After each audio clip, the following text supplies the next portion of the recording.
মামা। টাকটা তোলেন, টাকটা। না, টাকটা হচ্ছে আমার একটা ভাই আছে, নাম হচ্ছে ইনুস, বাঁশি বাজায়, একেবারে সেম আপনার তার মতো। ধন্যবাদ। আপনারা দেখছেন বরিশালে এক মাল। যাই হোক মামা অনেক মজার, কারণ হচ্ছে ওনারা একসাথে সবসময় থাকে তো।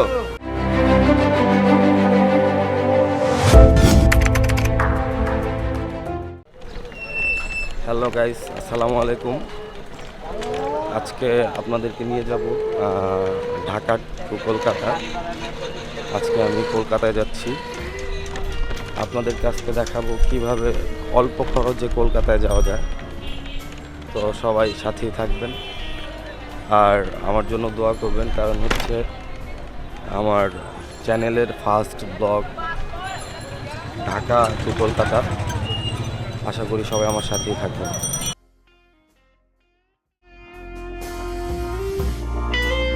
বাসা থেকে বের হয়ে রিক্সা নিয়ে ছুটে চললাম বাস কাউন্টারের দিকে।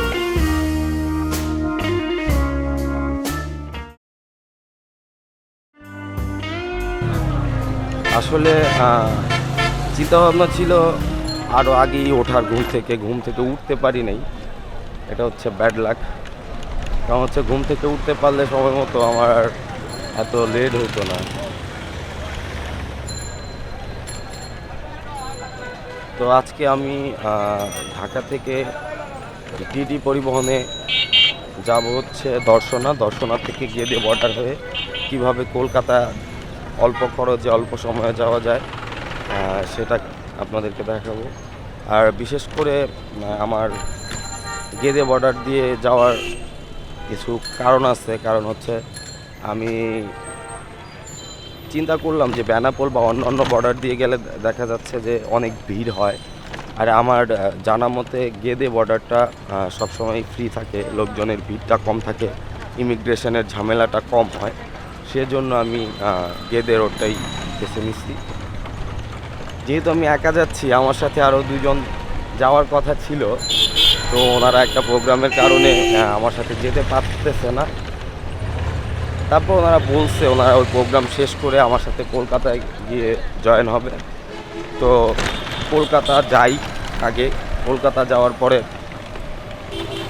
চেষ্টা করব কলকাতা থেকে কিভাবে দিল্লি যেতে হয় সেই ব্লগটা করার জন্য। আপনারা সবাই আমার সাথেই থাকবেন, আমাকে সাপোর্ট করবেন। মোটামুটি ভালো লেট হয়ে গেছে আজকে আমার, কারণ হচ্ছে লেটটা করার কোনো ইচ্ছাই ছিল না, বাট বাধ্যতামূলক লেট হয়ে গেছে। তো চলেন যাই আমরা।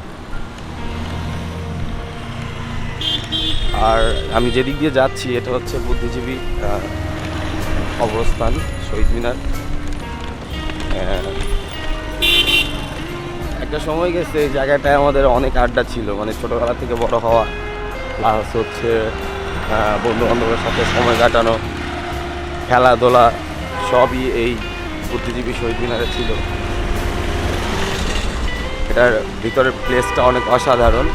মিরপুরের মধ্যে বড় একটা প্লেস, খেলার মতো আর বিকেলবেলা সময় কাটানোর মতো। তো গাইস, আমি মাজার রোড চলে আসছি।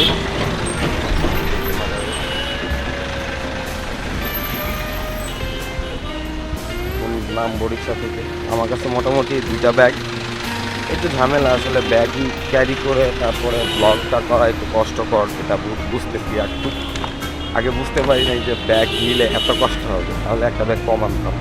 মানে ছোটো ব্যাগটা আমার এই ব্যাগটা নেওয়া হয়েছে কারণ হলো আমার ছোটোখাটো কিছু জিনিসপত্র যেটা প্রয়োজন এটা যাতে রাখতে পারি।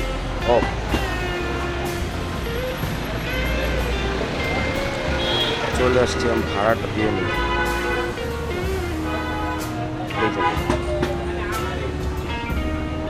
তো গাইস, চলেন আমরা কাউন্টারে চলে যাই। এখান দিয়ে আমার রাস্তাটা পার হইতে হবে, কারণ হচ্ছে আমার কাউন্টারটা আমি যে পাশে নেমেছি ওই পাশে ঠিক অপোজিটে। আমি রাস্তা পার হইতেছি, দেখা যাক।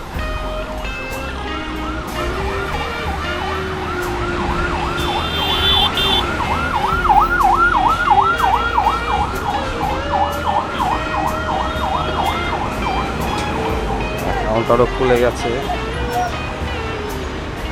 আশা করি আমি সময়ের আগে চলে আসছি। দর্শনার্থী ল্যাক্স, আমি এই কাউন্টার থেকে যাব, এই যে দর্শনার্থী ল্যাক্স এই গাড়িটায় যাব। আমার গাড়ি হচ্ছে 7:30টায়, তো সবাই আমার সাথে থাকবে। দেখা হচ্ছে। গাড়ি কখন আসবে? দর্শনা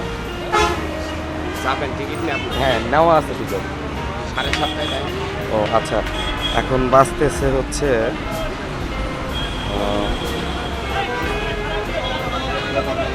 7:14। আমি ঠিক টাইমে চলে আসছি। আমাকে 7:15টার মধ্যে এখানে থাকতে বলছিল, সময় মতো চলে আসতে পারছি। তো ঠিক আছে, গাড়ি আসুক, অপেক্ষা করি।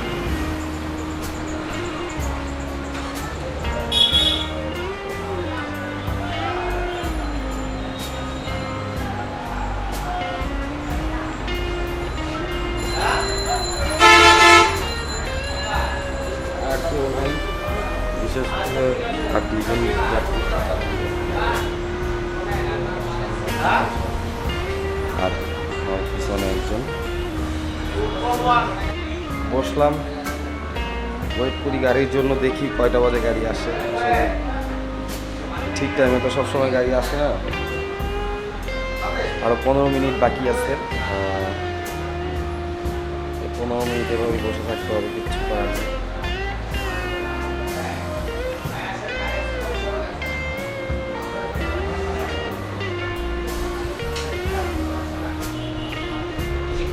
এখন যেহেতু গাড়ি আসতে আরও সময় প্রায় 10 মিনিট বাকি আছে, চিন্তা করলাম তাহলে আমি একটু চা খেয়ে নিই।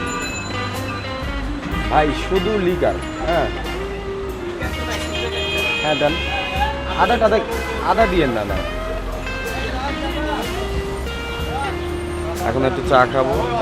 চা খাওয়ার পরে আসলে গাড়িটা আসলে গাড়িতে উঠবো।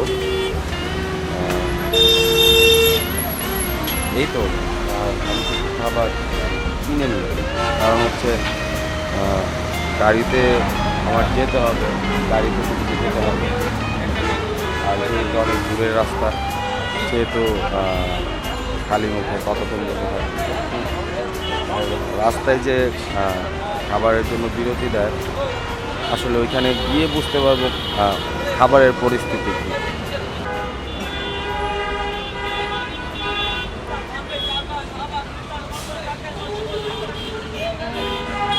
আর আপনারা মিরপুর থেকে যারা কলকাতা যেতে চান গেদে হয়ে, সেই ক্ষেত্রে আপনারা মাজার রোড আসলে মাজার রোড থেকে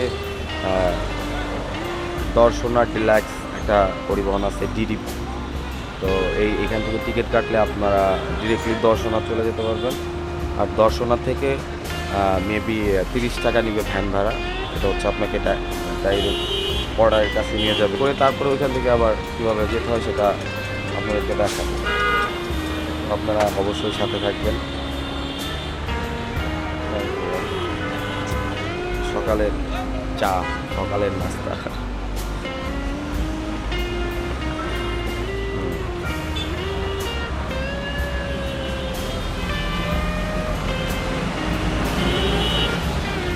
দেখি তো একটু বিস্কিটটা ভাই।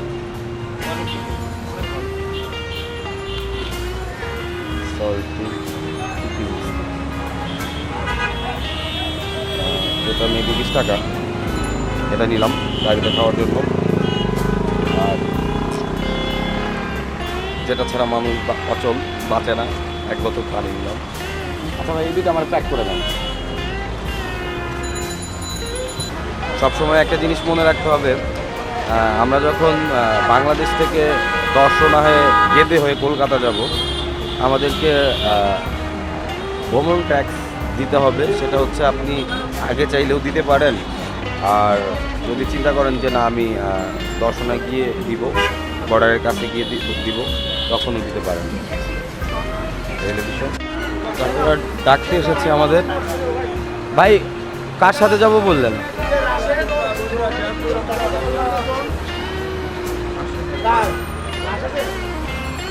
আমাদের গাড়ি অলরেডি চলে আসছে। আমাদের গাড়ির যে কন্ট্রাক্টর উনি হচ্ছে আমাদের ডাকতে আসছে।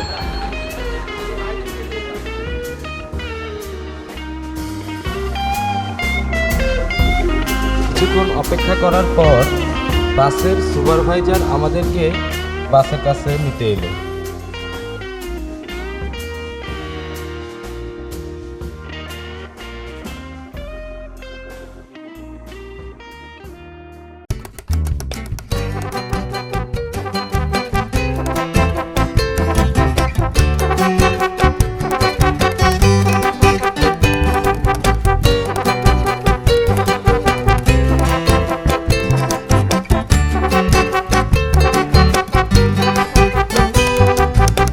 চলে এলাম বাসের কাছে। আমি আসতে পারি? হ্যাঁ হ্যাঁ, হাই, কেমন আছেন সবাই? ভালো আছেন তো? অবশ্যই। হ্যালো ভিউয়ার, আপনারা যারা দেখছেন তারা একটু সাবস্ক্রাইব করে দেবেন। আপনাদের গাড়ির বিষয়ে বলেন। আমাদের দর্শনা ডিলাক্স পরিবহন আপনারা তো সবই জানেন, যেহেতু আপনাদের রোডেরই গাড়ি, এতে তো নতুন করে বলার কিছু নেই। ঢাকা টু দর্শনা। এই যে ইউ ড্রাইভার, এই যে এটা ড্রাইভার, এই যে টাকটা উনি তোলেন, হচ্ছে আমাদের ড্রাইভার মামা। টাকটা তোলেন, টাকটা। না, টাকটা হচ্ছে আমার একটা ভাই আছে, নাম হচ্ছে ইনুস, বাঁশি বাজায়, একেবারে সেম আপনার তার মতো। ধন্যবাদ। আপনারা দেখছেন এখন বরিশালে এক মাল বয়ে আছে এই জায়গায়, কিচ্ছু নাই আর কিচ্ছু নাই। যাই হোক, মামা অনেক মজার, কারণ হচ্ছে ওনারা একসাথে সবসময় থাকে তো, এর জন্য ওনাকে নিয়ে মজা করলো আমার হাত থেকে ক্যামেরাটা নিয়ে, যে ব্যান্ড ক্যামেরাটা। ওই তো ওই যে গাড়িটা চলে আসছে। এই জায়গাটা বন্ধ।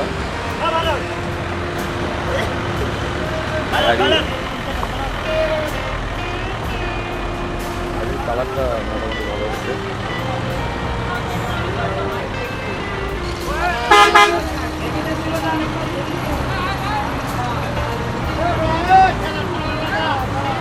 ভাই কি করে? ঢাকা ইউনিভার্সিটি, গ্রামের বাড়ি। ভাই ঢাকা ইউনিভার্সিটিতে সম্ভবত লেখাপড়া করেন ওখানে, না? বিসিএস চলতেছে। ছিল আর ও যাক। তো ভাই বিসিএস পরীক্ষা ছিল গত শুক্রবার, আজকে উনি গ্রামে চলে যাচ্ছে। যাক, দোয়া করি ভাই সাকসেস হন। গাড়ি চলে আসছে, আমরা কি উঠবো? আপনাদের তো গাড়ি 7:30 ছাড়ার কথা ছিল, লেট হলো কেন? এই গাড়িটা লেট হয়ে গেছে, প্রবলেম হয়েছে। ও, গাড়ির প্রবলেম হয়েছে, এর জন্য ওনারা একটু লেট করছে। তো আমরা উঠে পড়ি। বিসমিল্লাহ।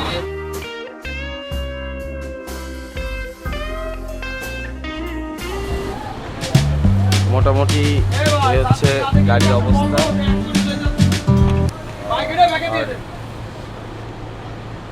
দেখাচ্ছি আমার সিট হচ্ছে A1, আমার সিটটার সামনেই।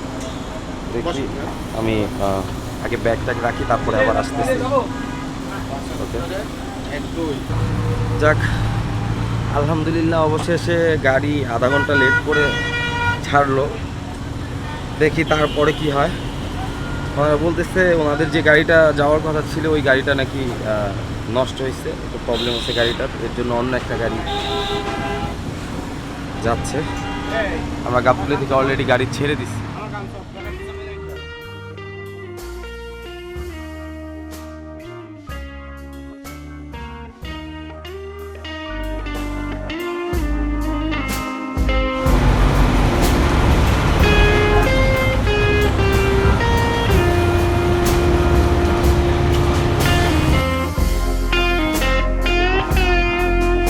গাবতলী কোলাহল পেরিয়ে ফাঁকা রাস্তা, দুই পাশে সবুজ গাছ, দুরন্ত গতিতে ছুটে চলেছে আমাদের বাসটি।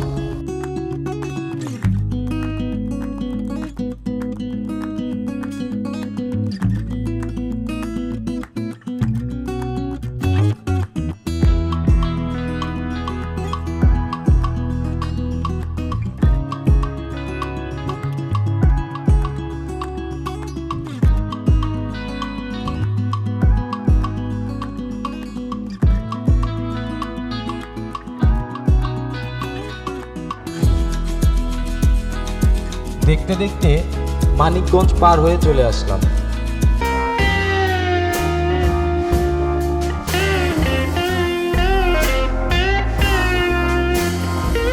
ও, আমরা ঘাটে চলে আসছি, কিন্তু দুর্ভাগ্যবশত আমাদের গাড়িটা সিরিয়ালে পড়ছে। সামনে গাড়ি আছে, আসলে বলতে পারতেছি না কতক্ষণ লাগবে ঘাটে। হ্যাঁ, দেখা যাক কতক্ষণ লাগবে। ফেরি চলে আসছে। হ্যাঁ, এই ফেরি তো সবসময় থাকে।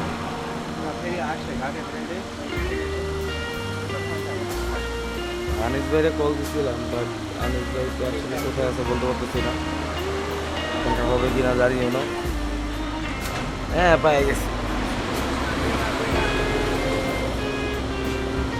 আনিস ভাই আসেন, আসেন, উপরে আসেন।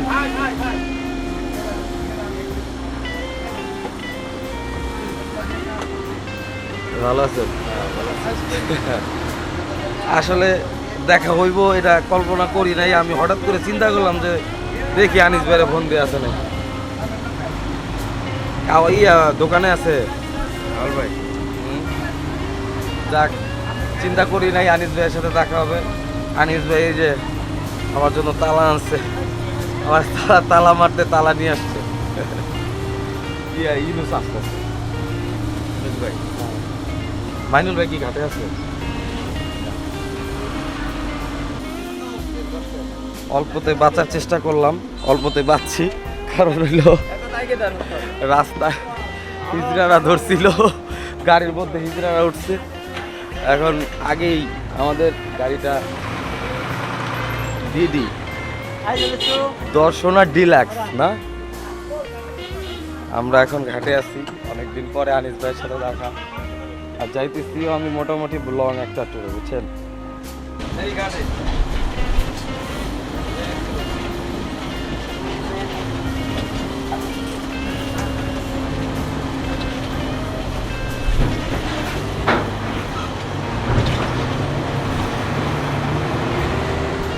ফেরিতে চলে আসলাম।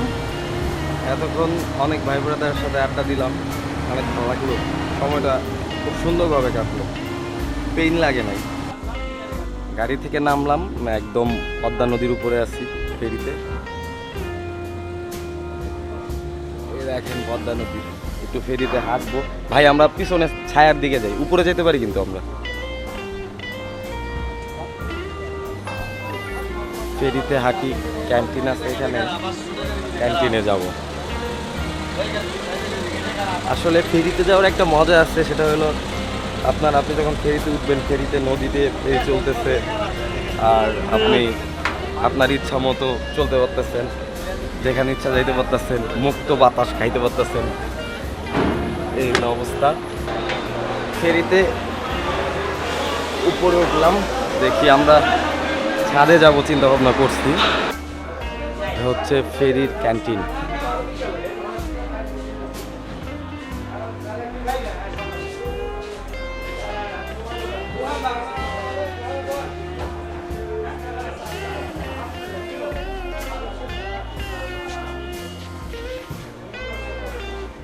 হচ্ছে ফেরির ক্যান্টিন। এটা মেবি ভিআইপি জোন, হচ্ছে ফেরিতে ভিআইপি জোন। আমরা কোথায় যাব?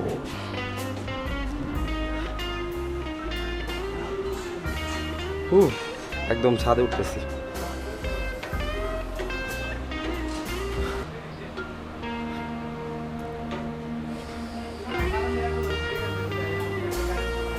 এ হচ্ছে আরিচা ঘাট।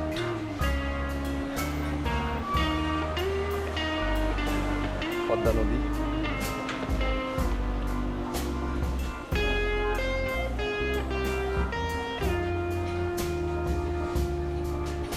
এই অবস্থা।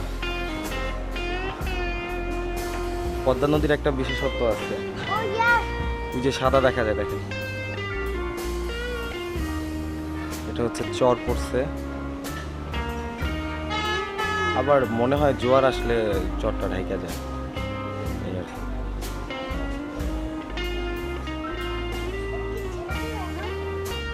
এখন আছি পদ্মা নদীর উপরে ফেরির ছাদে।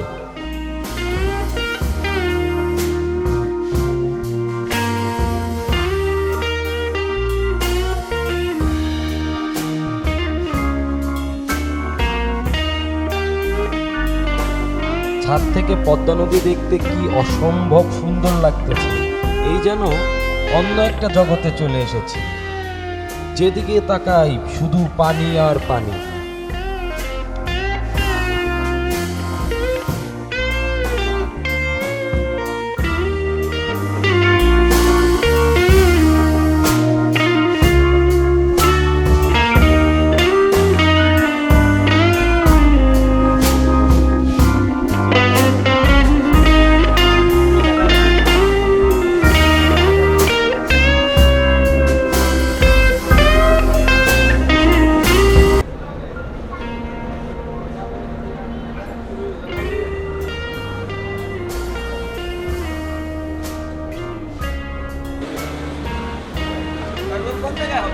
আমাদের গাড়ি ছাড়ার সময় হয়ে গেছে, আমরা ঘাটে একদম চলে আসছি। এই যে হচ্ছে আমাদের গাড়ি।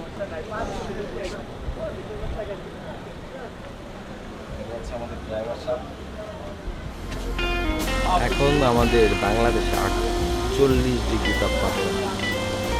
আশা করি আর একটু ঠান্ডা হবে, তাপমাত্রা কমবে। খুব টায়ার্ড লাগতেছে, খুব গরম লাগতেছে।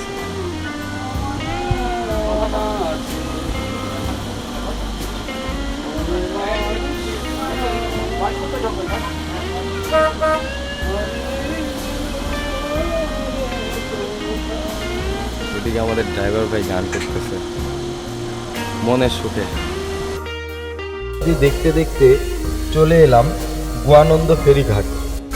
ফেরি থেকে নামার পর আমাদের বাসটি ছুটে চলল গন্তব্যের দিকে।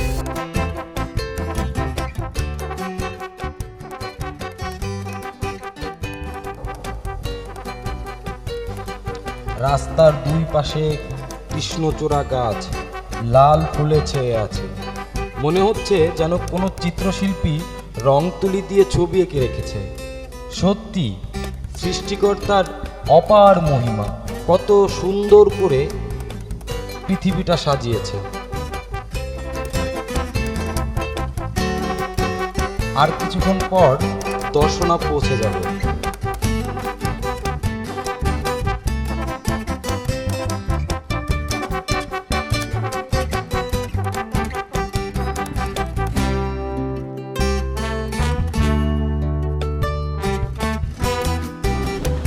যাক, আমরা দর্শনা চলে আসছি। ঠিক আছে ভাই, ভাই ভালো লাগছে অনেক, ধন্যবাদ। ঠিক আছে,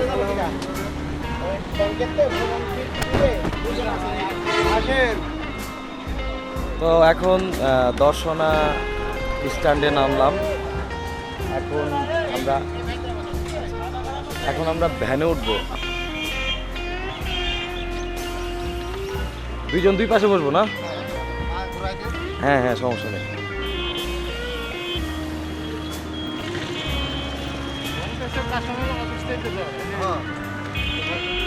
এখন অনলাইনে সব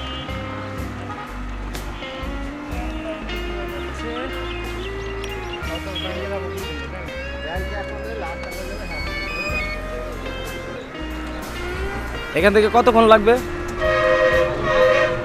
হ্যাঁ, 20 মিনিট। এখন যাচ্ছি আমরা বর্ডারের উদ্দেশ্যে। আগে যে ভ্রমণ ট্যাক্স দিতে হবে, তারপরে হচ্ছে ইমিগ্রেশন যা ঝামেলা আছে এগুলো শেষ করে তারপরে ঢুকবো। তারপরে আবার আসতে 5 কিলো। এক আঙ্কেল আছে আমার সাথে। এখন আমাদের যেতে হবে জয়নগর বাজারে।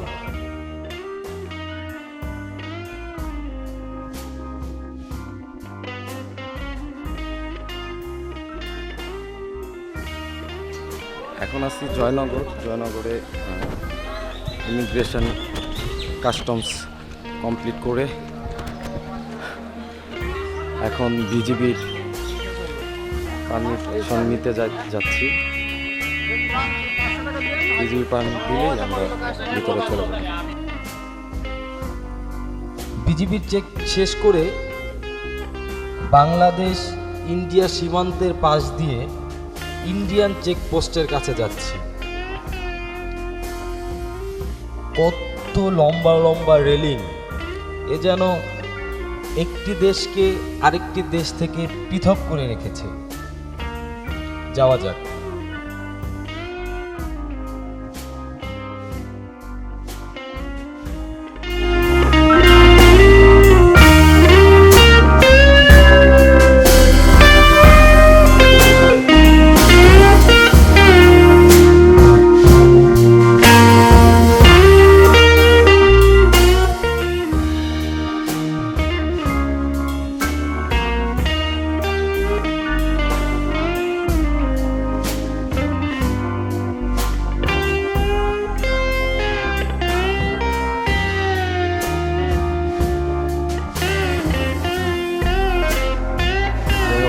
মানি এক্সচেঞ্জ করলাম, কাস্টমস করলাম ইন্ডিয়াতে। এখন গেদে রেলওয়ে স্টেশনে আসছি। গেদে স্টেশন থেকে এখন ট্রেনে উঠে কলকাতার উদ্দেশ্যে রওনা হব।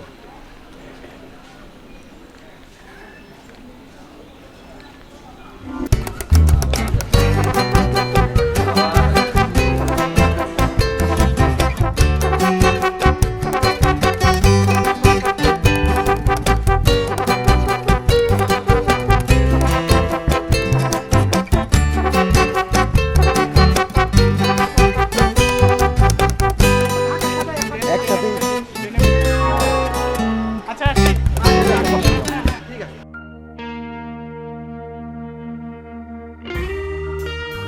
গেদে স্টেশনে ট্রেনের কাছে যাচ্ছিলাম।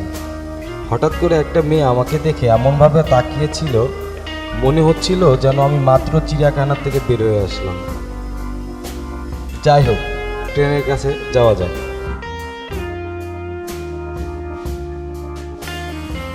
এটা আমাদের ট্রেন দাঁড়ায় আছে।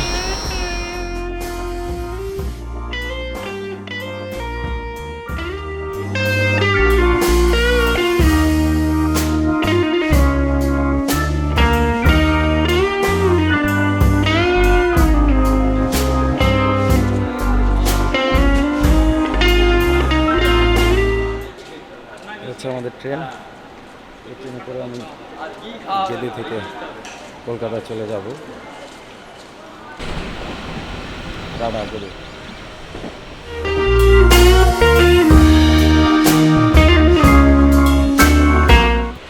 ট্রেনের পরিবেশটা অনেক ভালো লাগতেছে, কারণ একদম লোকজন কম। এই যে আঙ্কেল বসে আছে।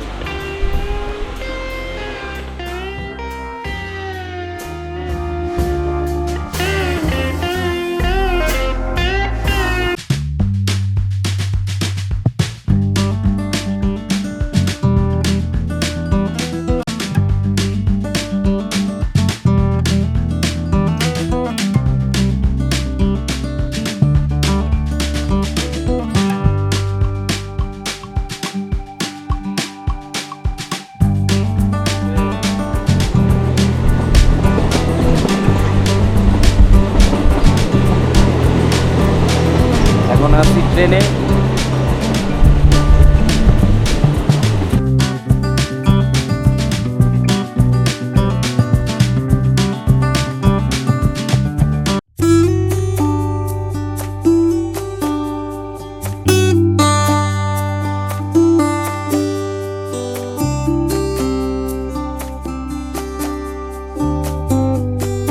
এই স্টেশনের নাম হচ্ছে শান্তিনগর। আমরা রানাঘাট গিয়ে নামবো। রানাঘাট যাওয়ার পরে ওইখান থেকে আমরা আবার কলকাতার জন্য আরেকটা ট্রেন উঠব।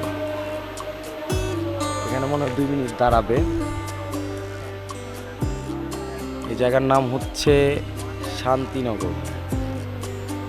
ট্রেন ছেড়ে দিচ্ছে।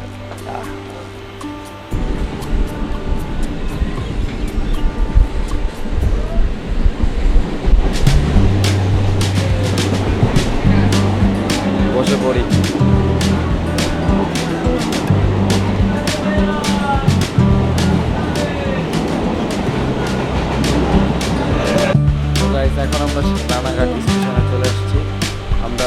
গেদে থেকে রানাঘাট আসলাম। এখানে নেমে আমাদের এখন ট্রেন চেঞ্জ করতে হবে। ট্রেন চেঞ্জ করে আমরা এখান থেকে শিয়ালদা যাব। এদিক দিয়ে না আসুন। হ্যাঁ,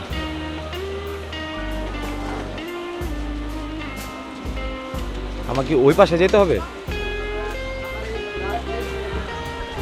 সেই বিখ্যাত রানু মণ্ডলের রানাঘাট।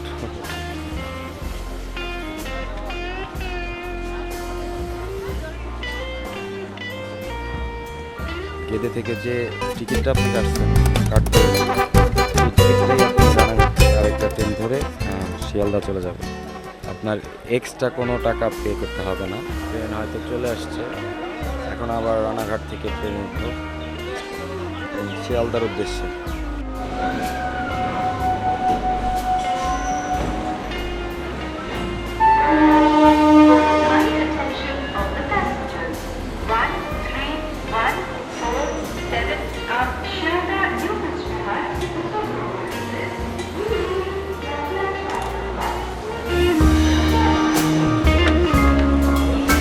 যাই হোক, শিয়ালদা চলে আসলাম, কিন্তু এত বাজে একটা এক্সপিরিয়েন্স, এটা আসলে কল্পনার মতো না। আমি গেদে থেকে চিন্তা করছিলাম যে সরাসরি একটা ট্রেনে চলে আসব, কিন্তু ভাগ্যক্রমে আমার লোকাল ট্রেনে আসতে হয়েছে। আর ট্রেনের অবস্থা তো মোটামুটি রানাঘাট পর্যন্ত ভালোই ছিল, কিন্তু রানাঘাট থেকে যে একটা বাজে অবস্থা, মানে প্রস্তুত ছিলাম না। তো এখন আসলে শিয়ালদা স্টেশনে যাই, দেখি রুমের ব্যবস্থা করি, তারপর হয়তো কথা হবে। ভিডিওটা এই পর্যন্তই। সবাই ভালো থাকবেন, আর অবশ্যই আমার চ্যানেলটা সাবস্ক্রাইব করবেন। ধন্যবাদ।